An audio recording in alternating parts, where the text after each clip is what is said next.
नमस्कार शेतकरी मित्रांनो, मी डॉक्टर गजानन गिरे. आपले माझी शेती माझे प्रयोग या यूट्यूब चॅनलवर स्वागत आहे. आणि आज आपली हळद काढणी सुरू आहे. तर जवळपास ही 1 जून 2025ची लागवड आणि आता आपण हळद काढणी करत आहोत. तर बघूया या वर्षीची हळदीची काय स्थिती आहे. तर ही अशा प्रकारे हळद निघत आहे. शेत माळाचं आहे आणि कंदांची फारशी काही तेवढी वाढ नाही, पण चांगली आहे.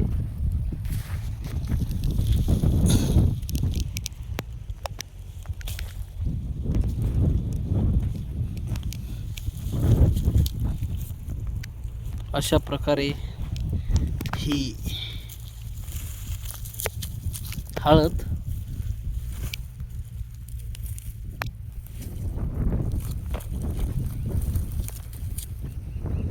आपण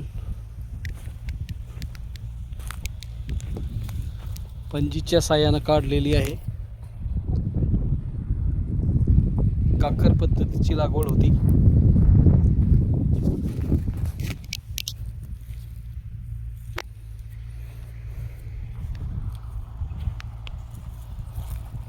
जवळपास 240 ते 250 दिवस झाले. शेत कडक आल्यामुळं आपण हिला 3 ते जवळपास 1 हप्त्यापूर्वी 4 तास यावर पाणी उडवलं होतं स्प्रिंकलरने. त्यामुळे शेत ओली आहे आणि माती थोडी चिकटलेली आहे, पण हळद निघत आहे पूर्णपणे. यावर्षी अजून तर काही सड दिसत नाही यामध्ये, पण वाढ का कमी झाली हे कळत नाही. कारण कांडीची वाढ फार कमी झालेली आहे.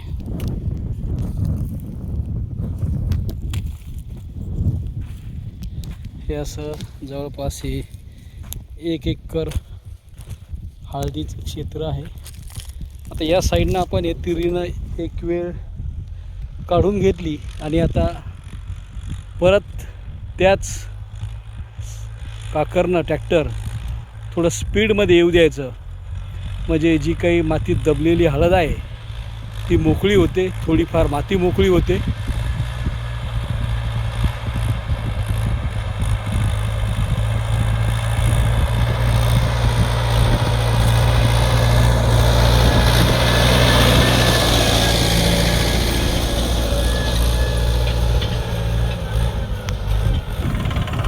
आता 1 काकर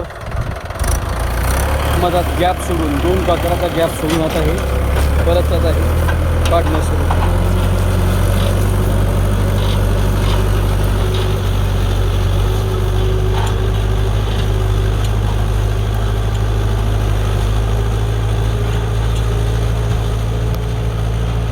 तर बघूया यावर्षी हळदीचं उत्पादन कसं होतंय.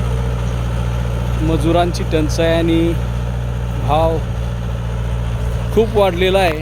हळदीचे भाव दिसतात, पण त्या भावामध्ये सुद्धा हळदीचा जो काही खर्च होतोय तो वाढतोय. आता हे एवढं क्षेत्र जवळपास 20,000 रुपये याला वेचण्यासाठी खर्च येत आहे. उकडण्याचे यावर्षी ट्रॅक्टरचे दर गगनाला भिडले. मजुरीचे 400 रुपये आंधन सांगतंय, कोणी 500 सांगतंय. म्हणजे हळदीचा खर्च वाढत आहे. लागवड बेनं यावर्षी प्रचंड प्रमाणात जात आहे आणि पुढच्या वर्षी नक्कीच हळदीचा खर्च 1,00,000 रुपये प्रति एकराच्या वर जाणार. मजुरीचे दर गगनाला भिडणार आणि भाव काय मिळतील हे सांगता येत नाही. आपल्या भागात हळदीची काय परिस्थिती आहे हे कॉमेंट करून सांगा. धन्यवाद. व्हिडिओ आवडल्यास चॅनलला लाईक, सबस्क्राईब आणि व्हिडिओला शेअर करा. आपला 1 एकरामध्ये 2 ट्रॉली बंडा आणि 4 ट्रॉली कांडी निघालेली आहे.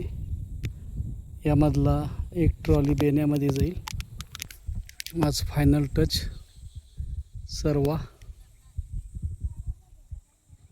तर अंदाजे बेनं ठेवून 18 क्विंटल वाळल्यानंतर हळद गेला असा अंदाज आहे. बघूया किती होती. आपल्या भागात कशी झडती आहे ते कॉमेंट करून सांगा.